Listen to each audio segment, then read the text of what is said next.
What's going on, my beautiful melanated people? This is Aston Williams coming to you again with another amazing episode of the Melanated Traveler. And I have a special guest in the building. I have Miss Ashley Joy, aka Miss Joy with 3 Ys. That's how good she's bringing Four joy into wives, our four lives. wives. How you doing? I am doing Correction, wonderful. Ys. 4 Ys. I'm sorry. How you doing today, Yes, Queen? because 1, 2, and 3 was already taken, so we just had to go with 4. Yeah, I am doing really wonderful. It is. I'm in South Africa right now, so I'm a couple of hours ahead of the U.S. and it was a Sunday fun day, but I'm feeling good. Perfect. Like I tell everybody, 9 times out of 10 people that come on the show, I'm already a fan of. Like I told you, post studio, I truly love your content. I love everything that you're about, and I can't wait to dive into this episode so we can truly promote the motherland. You know what I'm saying? This is gonna be a dope episode. So I'm super excited. But I just want to give y'all a quick bio on Miss Joy. She's a full-time traveler. She's a part-time content creator and digital nomad who's building an independent travel business and community. Named one of the most adventurous travelers by her social media friends. And Miss Joy likes to use her platform to not only promote the motherland, the continent of Africa, but also to inspire travel, to inspire adventure, and also curiosity about Africa. So 100%. I just want to welcome you to the show. How you doing again? Thank you so much for having me. I'm super excited to be here. Really looking forward to this. I've been following your content for like the last couple of weeks after you had my friend Cam on here, and I've listened to like quite a few episodes, and I just love hearing like people's story and everything. So I'm super excited to be here. Perfect, man. And let's dive in. Let's dive in first. And for those that have been listening to the show, y'all always know that I like to start off with mindset. So let's start there because this didn't just happen, right? You where you are right now in South Africa didn't just happen. It all started here with that mentality and that mindset. So let's take a backtrack down memory lane, Miss Joy. What sparked this travel enthusiasm, this adventurous mindset? What sparked this? Let's dive into that.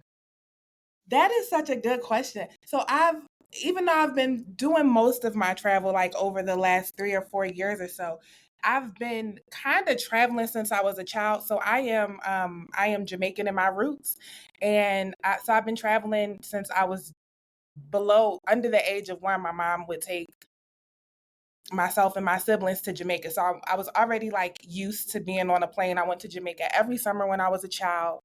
And I also like to attribute like my travel mindset to my mother and my father, because my father, he was a professional musician when he was younger. He done toured around the world with musicians. And so I think just like that combination of like not being afraid to move around and being afraid to fly, paired with hearing stories of my father travel the world, kind of instilled it in me. And so I like with my family, like I said, I did Jamaica and I did Canada, like Niagara Falls and things. And then once I got older, I studied abroad when I was in undergrad. I went to all the way to Australia. It's like I was like, I want to travel the world somewhere and I want to go as far possible, you know? And so I chose to go to Australia, and then from there I just like kept moving around the world.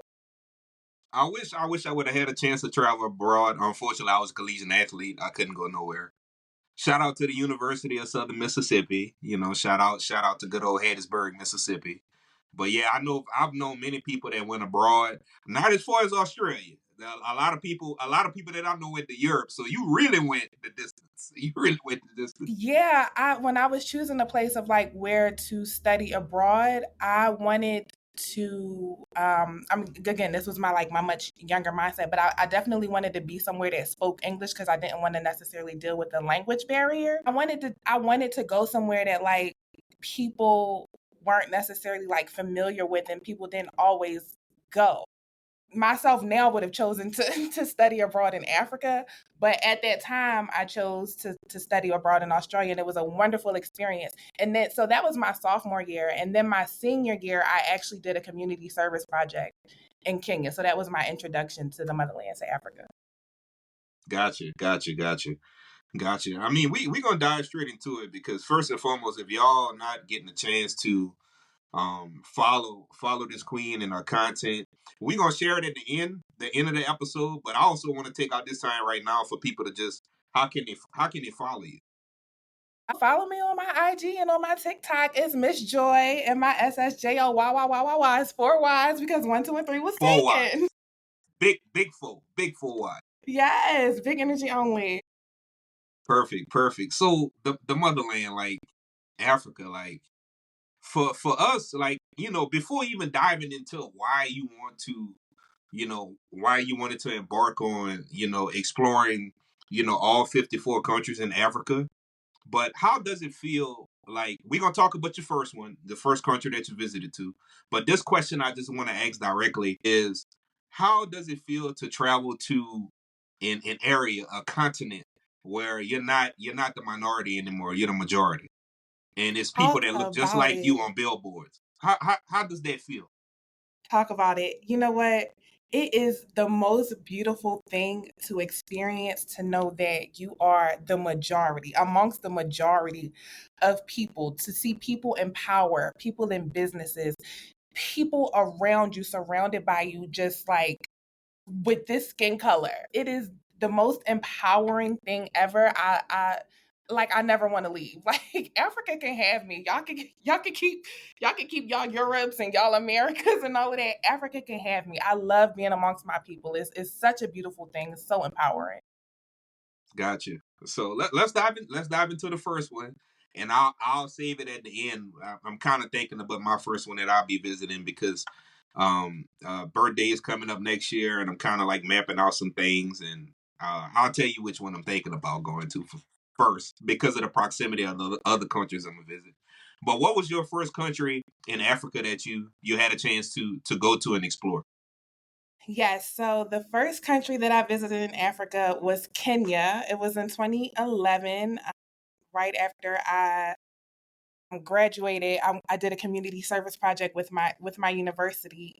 The name of the program was Underground Crossroads. And the person who started the organization was an alumni of my university, Lincoln University, which is the first HBCU. And so I went to Kenya, and you just have this feeling when you touch the soil, when you touch Motherland. And it might be a little bit like, I feel like sometimes people kind of like, oh, it's not that what's the word? Like, it's not that special, I guess. But it is something about just touching down on the motherland soil that just feels so embracing, and it just feels so good. It's Mhm. like, well, it's a magical and enchanting feeling to just step into the motherland. And I 100% experienced that the first time that I came. I'm gonna just tell you straight up. And I'll say it live so everybody can hear me. I am going to cry. The first country, no matter whatever it is in Africa, I already know I'm gonna be boohooing. As a person that loves to read, as a person that understands the struggles and everything that we had to go through here in this country, as opposed to Africa. I'm gonna tell you right now, I'm a boohoo. I'm It is still sometimes some moments. Not I done been to quite a few countries at this point in Africa, and I still have moments of not anxiety, but just like sometimes I feel like overwhelmed, and I am still brought to tears at some points in my journey. believe it or not, and I know this is not shocking to us, right? Because we understand, but you brought up about Kenya being your first country in Africa. I think a lot of people, Kenya is getting a lot of publicity now, not necessarily as much as we would want it to be. But what makes Kenya one of those top destinations in Africa that people should visit? Well, I don't know if I'm gonna say Kenya one of the top destinations, to be honest. Keep it real. I think all of the countries have beauty in their own right, and I think that it depends on what you're looking for when you're traveling. I had a beautiful experience in Kenya because it was a community service project for me. And so I spent 6 weeks working or volunteering at an orphanage, and I got to teach some children some English, and my colleagues and we helped with renovations at the orphanage. So we did like some painting. We was doing like real construction work, because I remember having on a hard hat and like having a hammer. I learned how to like hammer things and like build things at this orphanage. And so my experience was beautiful in that. many years later, I did visit Kenya again, and I got to do like the touristy things, visit the Giraffe Center, and visit Nairobi and be in the city. I think Kenya is a great place. I just don't know if I would put it on my top 10. All right, But I do think I I got think you. that people should experience things for themselves. We're gonna dive into it, and it's a reason why I brought up Kenya too. And it's crazy that's your first. So they're not a sponsor, right? So if y'all listening to this business that I'm about to present, it's a black owned business, by the way. So if y'all listen to this and y'all seeing y'all kind of feeling the show, y'all make sure y'all send a little sponsorship going on. But I just wanna give a quick little shout out to African Ancestry, not Ancestry.com, not 23andMe, African Ancestry. I feel like every person of color, anybody that's in the diaspora that's listening right now, should go to AfricanAncestry.com so you can truly see where or what tribe that you reside in, or based on your blood type, what tribe that you reside in Africa. I think that would be empowering within itself. So I just wanted to, Yeah. throw that out there too. Have you had the opportunity to do it? I have. Okay, and And what was your background? my bloodline sends me to Kenya. Yes, Yeah, I love yeah, that. yeah, Yeah, I'm interested in doing it. I haven't done it yet, and to be honest, like I was against like doing those type of tests with African ancestry specifically. I'm interested because I know that they track it back down to your like tribes and things. yeah. I think the other ones I wasn't necessarily interested in because for one, you're gonna get the results back and they're gonna tell you 20% Asians, 15% Irish. And for me, I'm like, I don't care about any of that. I'm only interested in Right, being 100% black. So I'm only right. interested in being 100% African. So that's why I'm actually interested in African ancestry.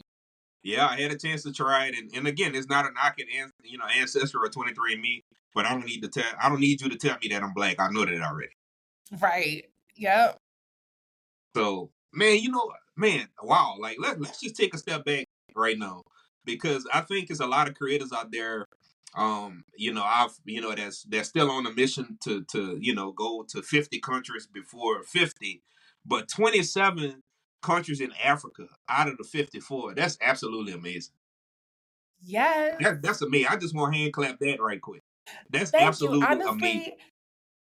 Honestly, when I like really like sit back and think about it, I'm also like really proud of myself about it, and I like it's really like a humble brag for me. I'm like, damn, I done been to 27 countries in Africa, like in the motherland. That's crazy. So yes, thank you. Oh yeah, yeah, no problem. So you've been all right. So you're in South Africa right now. Now that is a popular destination for a lot of people, and I know that these big cities like New York, Atlanta. Shout out to all my people in Atlanta, New Orleans, Miami, those type of places that they have deals going to South Africa. What makes South Africa such a vibe that people want to go and experience? Y'all pull up to South Africa. Okay, South Africa is a huge vibe. I'm in Johannesburg. I absolutely love Johannesburg. I describe Johannesburg as the New York of Africa. And then I describe Cape Town as the Los Angeles of Africa, I guess of South Africa. But in Johannesburg, you just find the vibes. It's good energy with people. It's the concrete jungle. It's a city. You can get your nature. You can get your fun vibes. It's just a big city full of good vibes. And I come here and I just feel so connected to the people because it's also very diverse. Because you have Hmm. all different types of Africans here in Johannesburg. And then they say like Sanson is the richest square mile in Africa. That's in Johannesburg. And so you see like, black people flourishing. Like you see wealthy black people and it's a beautiful thing to witness. But yeah, Johannesburg just got all of the vibes here. It's like it's the New York of Africa. For me, at least. I don't know how other people feel about it, but that's how I would describe it. That's what's up. That's what's up. What's some things people should check out? Like if this was the first time that they step foot on the motherland, and let's just say South Africa. Let's stay on South Africa for a while. What are some of the things? And I know it's based on the traveler, but what are some things that you would suggest that they do while they're in those two major cities that you brought up? Okay, if you are coming to Johannesburg, that's a great question because I love Johannesburg as like a city to like live in. If you were coming to visit, there's this wonderful experience called the Karaki experience where the host takes you through the city, like through the fashion district, and you get to like pick out a piece of fabric and create your own like African garment, whether it's like a jacket or a dress or some pants or something, and you actually like learn how to sew with him. Like you choose your fabric, you learn how to sew, and then like you walk away with like a garment piece, and you get a view of the city, like downtown Johannesburg. So that's a really unique experience that I love. It's called the Karaki experience. Something else to do in Johannesburg, they have the Lion Walk experience. If you want to, test out I've your seen that courage and content. your fear, you can walk with lions in Johannesburg. This season right now that I'm here, it's like spring going into their summer. They have like all these beautiful jacarandas, and they have the opportunity for you to ride on a helicopter and like view the city. And you can just see like all of the beautiful jacarandas throughout the city. Plenty of restaurants to choose from, plenty of malls to go to. Parks, they have like Sun City, which is like a water park resort kind of thing to visit. It's a lot to do. It's a lot. Gotcha. And the food. How's the food? South Africa. Ooh, y'all, South Africa, do not come for me, y'all. Please do not come for me. The traditional food of South Africa, I'm not a huge fan of, but they do have this one dish called shakalaka, which I absolutely love. It's like based off like vegetables and beans, which I know doesn't sound that enticing, but it's actually really nice. Their braai is also good. Braai is like their version of barbecue, so I do like their braai chicken. But honestly, all of the rest of the other South African food, I don't particularly care for.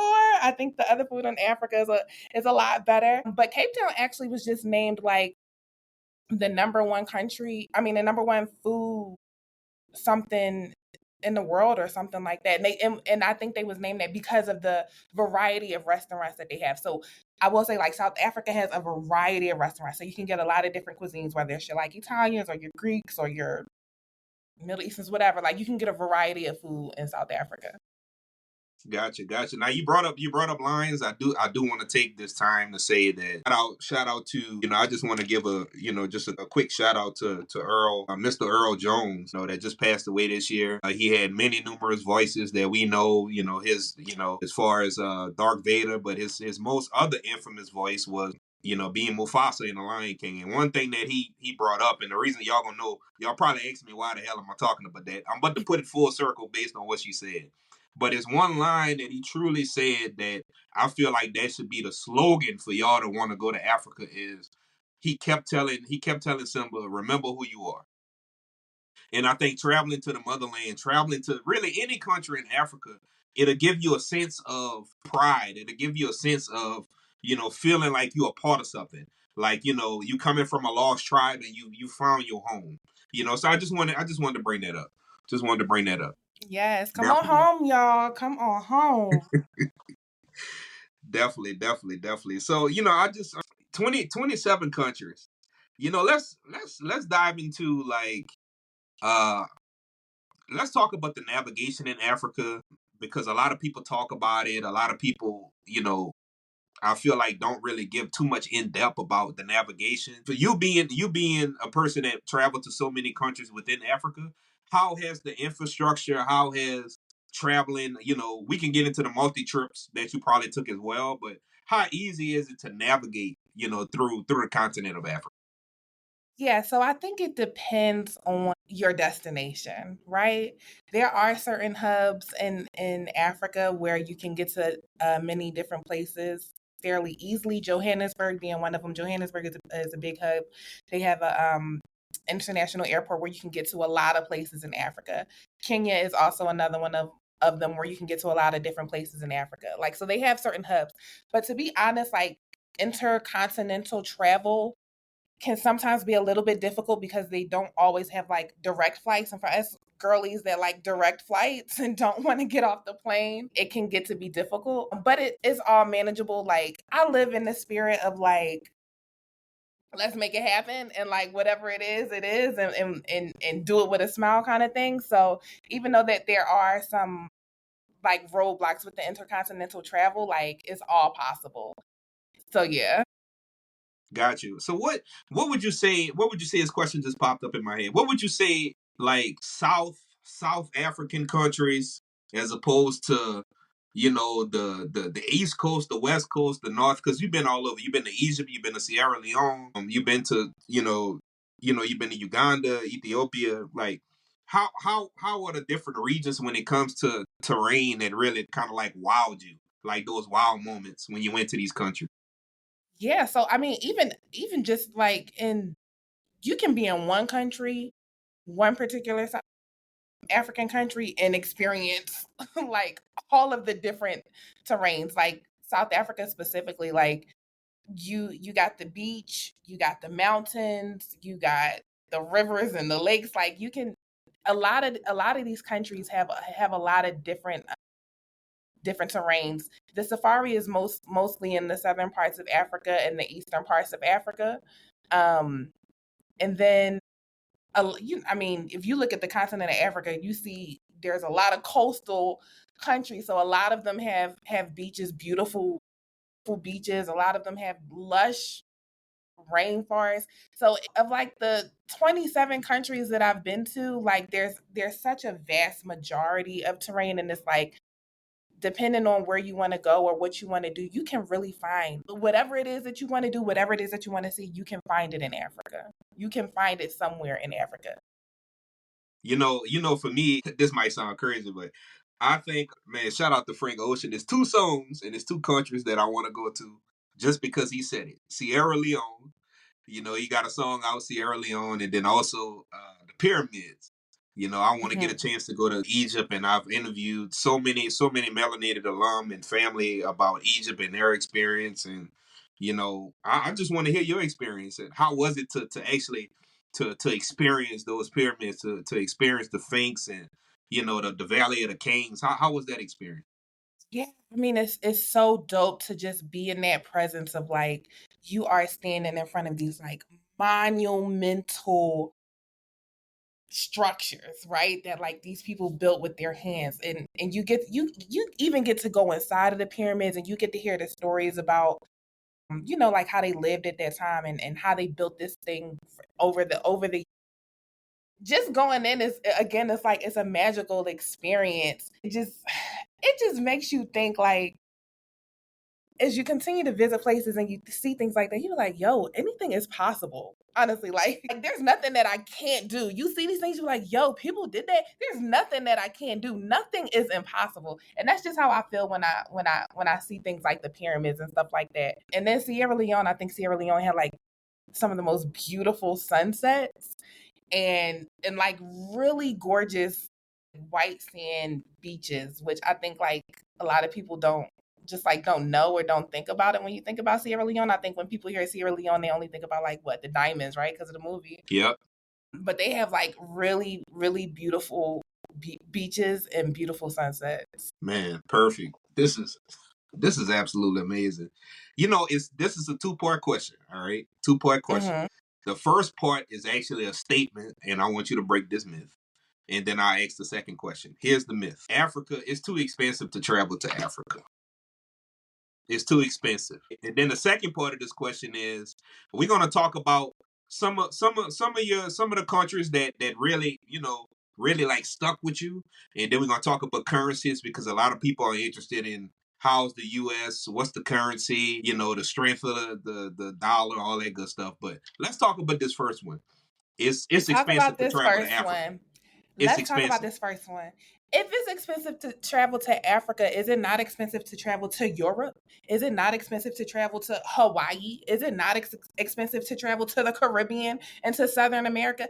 Yeah, it is all the same, especially if you're using the US dollar to come over to Africa. Your dollar goes so much further in Africa than it goes in Europe. Trust and believe, okay? Because the dollar and the euro is almost one and the same, right? Whereas like you get so much more for your money when you get to Africa. You can for real could ball out depending on where you at. Like the money is stretching. The money is stretching. So I think that people limit themselves when they say that it's too expensive to travel to Africa. I think if they would be more honest with themselves, they would say like it's too far. They might think that it's too far because that's something that my mother says. She's like, so I my mother ended up coming to South Africa for her 60th birthday last year. My sister and I was able to convince her to come, but at first she was like, she didn't want to be on a plane for more than 5 hours.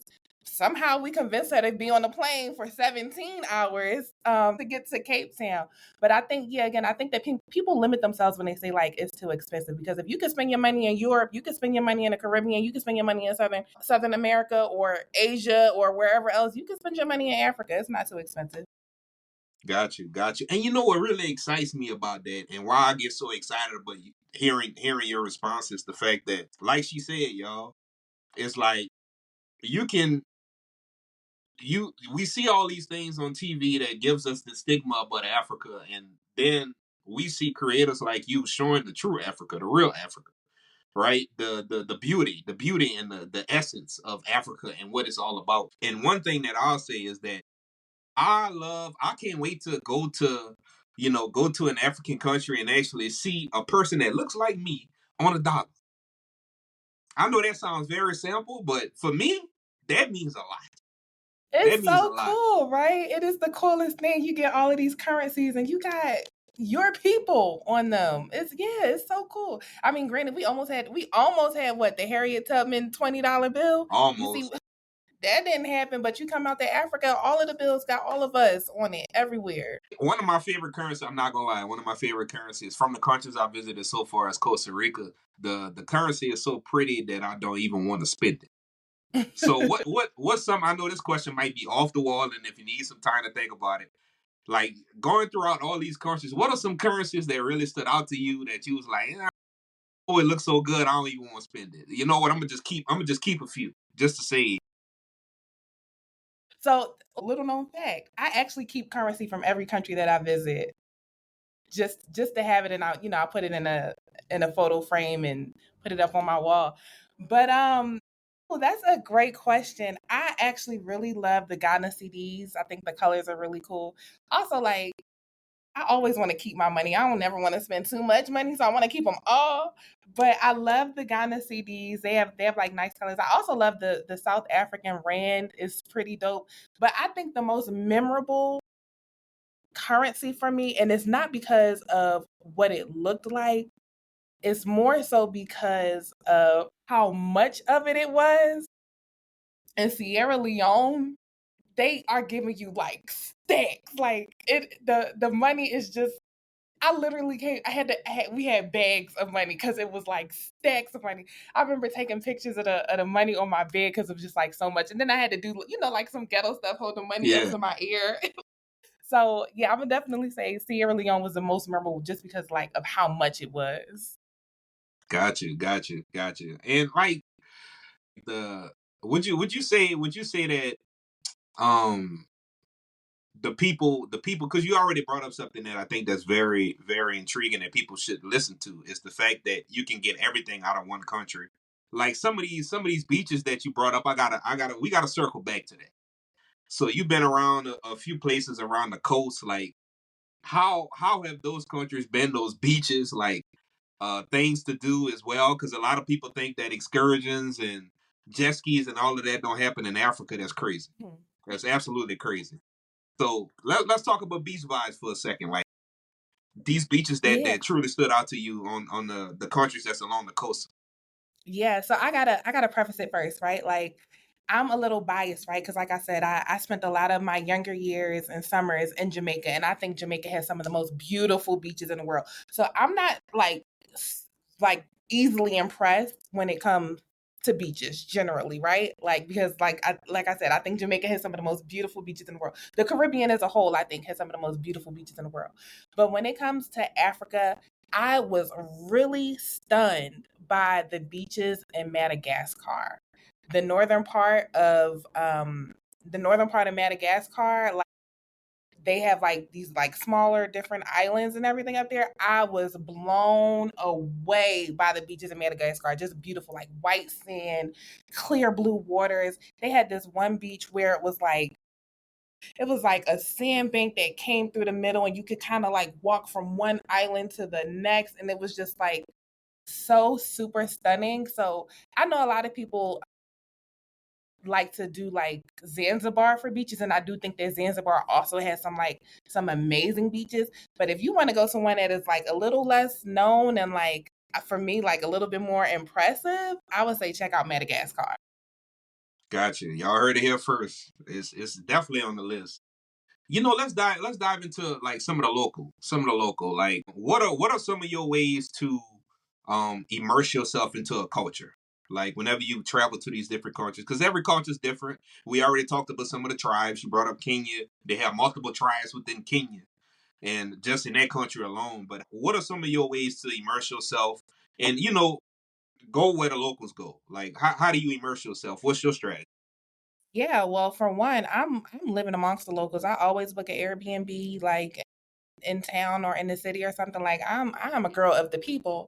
I also always like take a cooking class because I want to see like what is the cooking like in this culture, what kind of spices y'all use, and how y'all cook y'all food. So it's important to me that I always take a cooking class. I also think that that's a way to get to know locals personally, and like hear like a local story or something. Is taking a cooking class. What else I do? And I also just feel like I do like normal things. Like I'll take a walk, go to a park, take a walk at the park, and just maybe make a friend, talk to somebody, and just get to know them. Or yeah, it doesn't always have to be like touristy things. Like for me, I feel like my cultural immersion is really just like when I travel to a place. I don't necessarily travel as a tourist, right? Like, and because I typically spend at least like 10 days in a place to become like familiar with the place so that I can even like feel like a local. Like by the time it's the end of my trip, it's like, oh yeah, I know the city now. So it's really just like, yeah, just immersing myself in a place. Got you. Yeah, because a lot of people, a lot of people, especially like from the states, like a lot of the countries that you visited would be ranked level 3, level 4, right? Do not travel and this. But when you get into those countries and you see like the people and how beautiful they are, how welcoming they are, a lot of people might be interested in how's the language barrier. Like mostly everybody knows English or they normally speak Swahili. How did is normally English? Yeah, great question. First I want to say though, real quick, those diaspora wars, that I feel like that is mostly a internet thing, right? Like because you get into Africa, you are just embraced with so much love. Like I've never had an experience in Africa where somebody said anything disrespectful to me about like being a black American or like all those diaspora wars that be happening online. I have never experienced that in person while being in Africa. But as far as the language barrier goes, again, it depends on which country you go to. So a lot of the countries do speak English. So I'm in South Africa right now. They speak English here, even though their main language is Zulu. So it's funny, like every country that I go to, I can pick up a little bit of language. That's another way that I like immerse myself into the culture is I try to learn a little bit of the language. But yeah, it depends on which country you go to because there's a lot of French speaking countries. There are a couple of Portuguese speaking countries. And then there are Swahili speaking countries.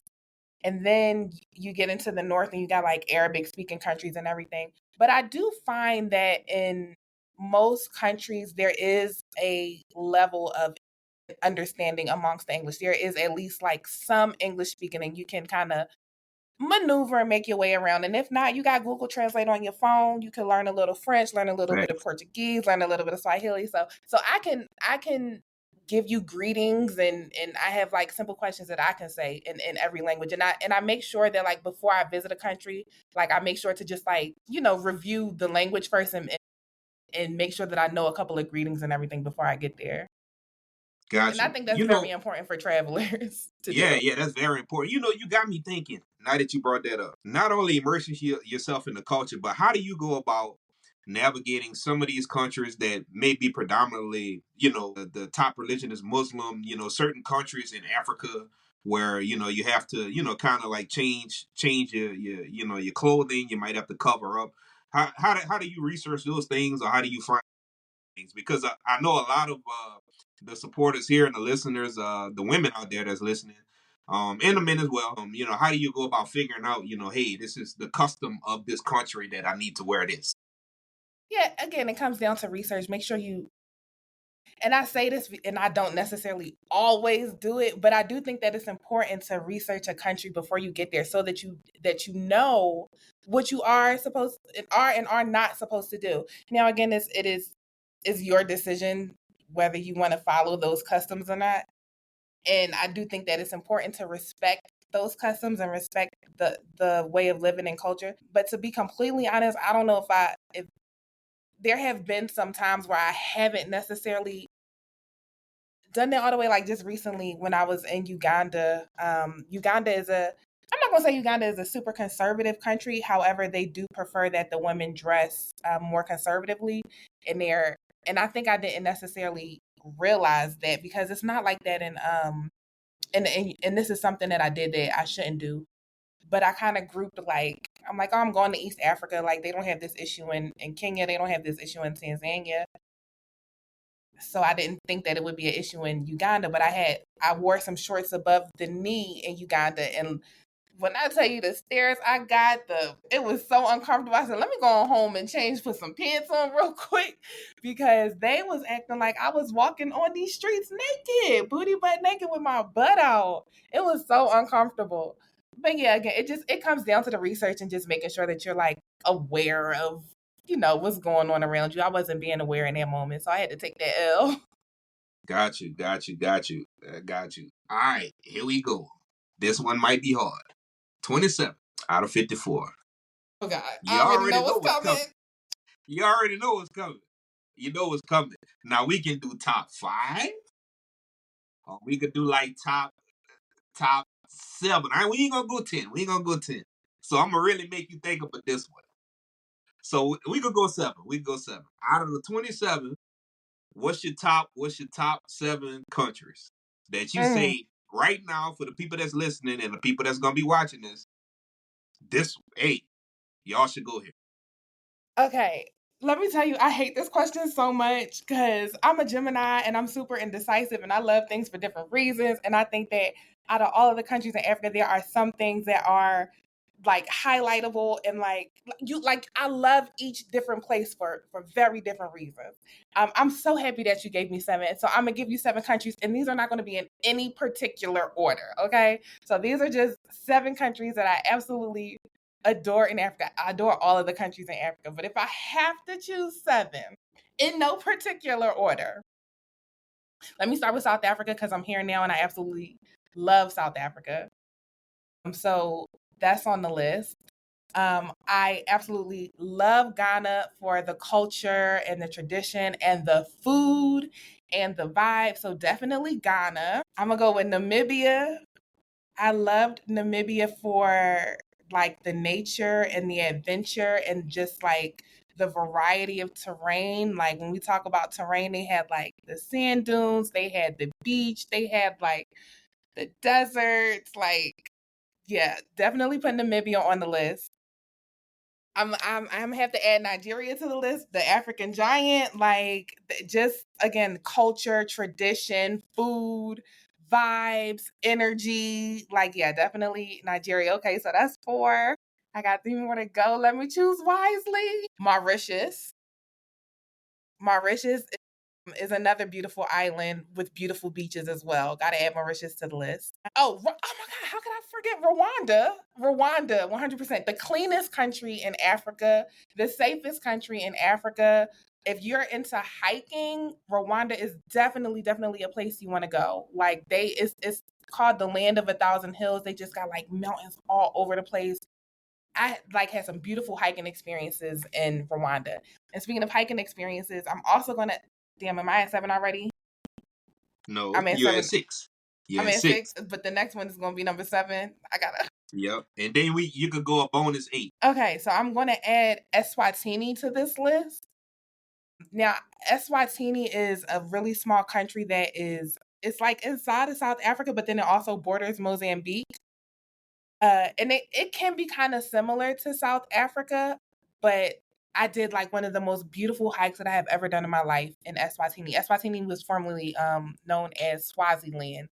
And I'm gonna say maybe like 2 or 3 years ago, they changed the name to Eswatini to be like more African to get back to their roots, which I absolutely love. Okay, and so one more. I'm thinking between Zimbabwe, Zambia, or Mozambique. No, Senegal. Oh, I'm gonna have to say Senegal. Number 8 is going to be Senegal.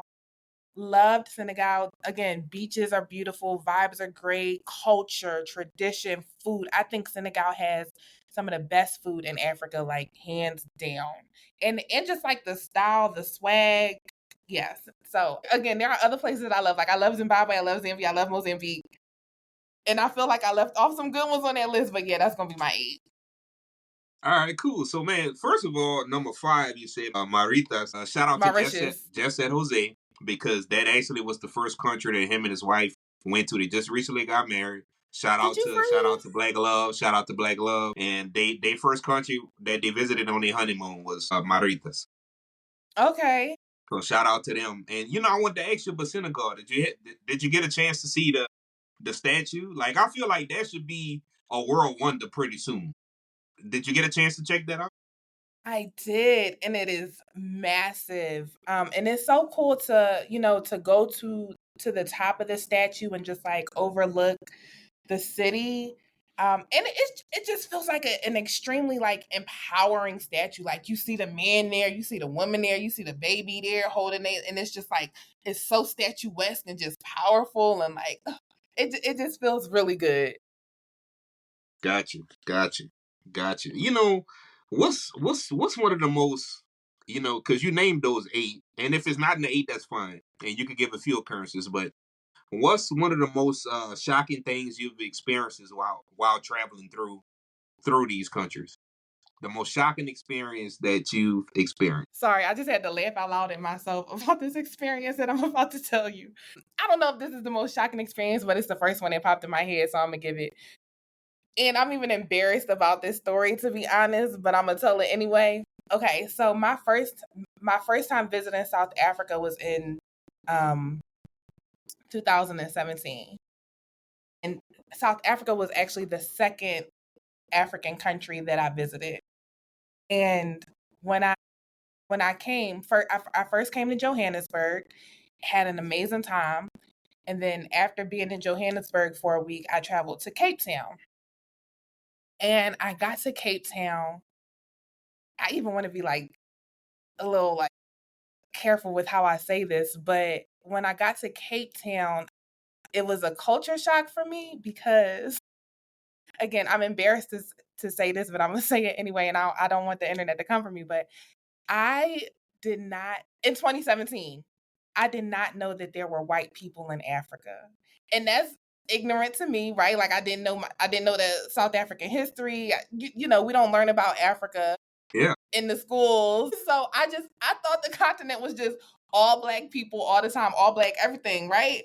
And so I get to Cape Town, and it is just so many white people, so many others, and it was just a shock. And I think that um, not being aware of that and just kind of going into that, it kind of like ruined my experience a little bit because I was only expecting to see black people, and so the disappointment that I was seeing so many white people, right?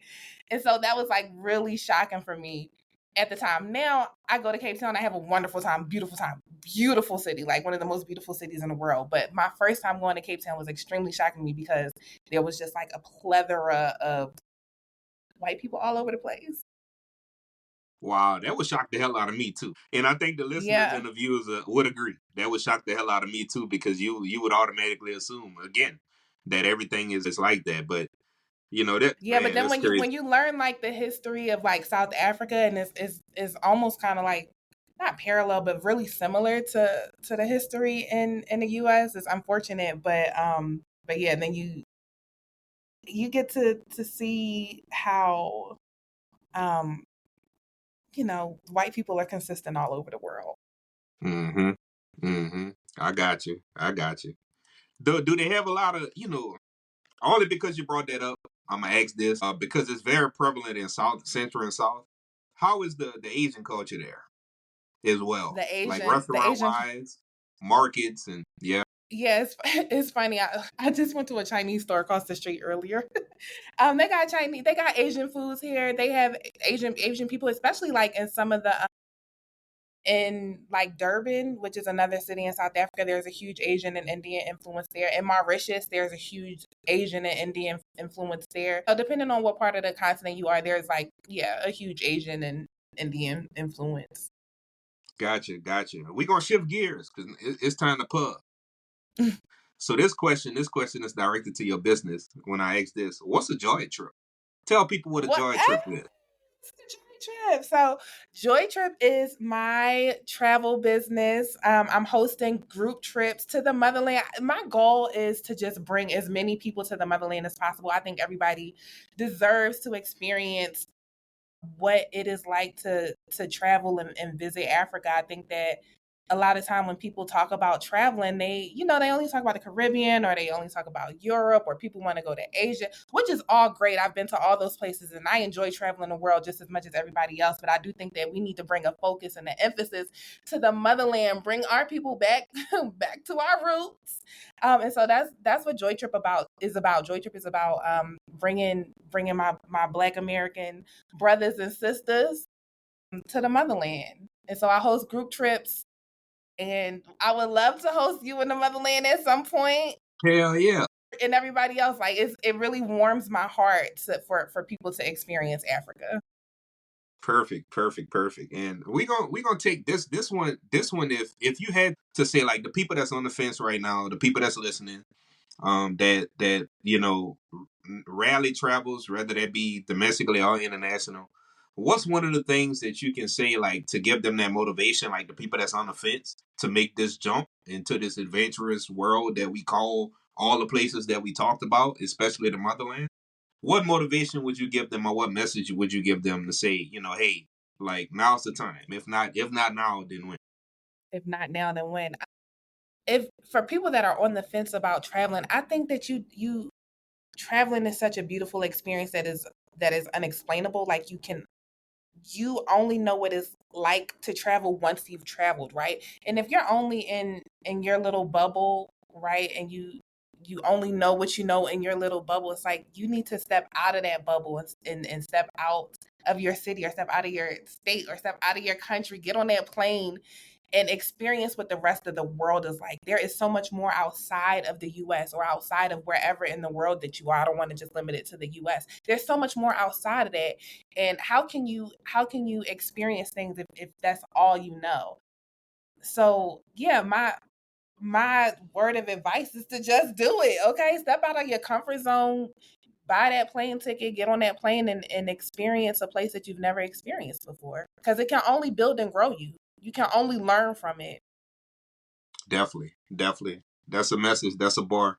And I also want to take this time out to say, for those that, finally I was able to get, find a distributor. So the OG Melanated Traveler shirt is officially on sale. Y'all can check out that link that's going to be in the show notes. I also want to give a shout out to the sponsor of this episode. So those that are watching, obviously the ones that's listening on the podcast can't see it. But these are a black-owned business here in Nebraska. It's a business called Dai's Bracelets. So they handmade, crafted, beautiful bracelets that y'all can check out. It's absolutely amazing. All type of colors, very very unique. So y'all can check that out. The website is going to be in the show notes as well. But I also want to take this time out, Queen, for you to promote your business. How can we support you? How can we follow you? Anything that you want us to follow and support, go ahead on and blast those out right now. Yeah, so again, if you are interested in visiting the motherland, y'all can hit me up on my IG or my TikTok. That's at Missjoyyyy, MISSJOYYYY, 4 Ys.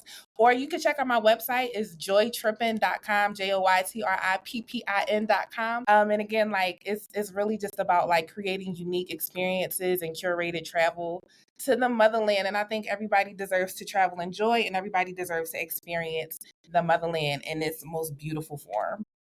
Gotcha. And also, all her links that she just said, everything, her social handles, her business, everything's going to be in the show notes as well.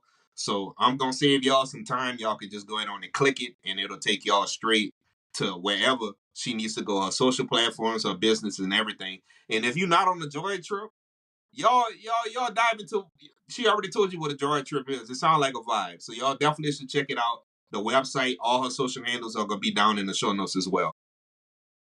Yes, and I also just want to take this time to give you your flowers because I absolutely love this platform that you have. Like, it is so refreshing and so beautiful to see you just like interviewing all of these beautiful Black people who love to travel and have stepped out of their comfort zone to do the things. And I know that you're a fellow traveler also. So, just want to give you your flowers and say keep up the great work because I love listening to these interviews of other Black travelers around the world.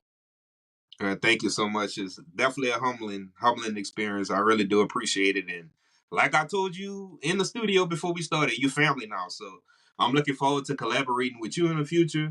Looking forward to hell eventually getting on a joy trip in the future and Pull seeing you in up. one of these amazing countries in the motherland for sure.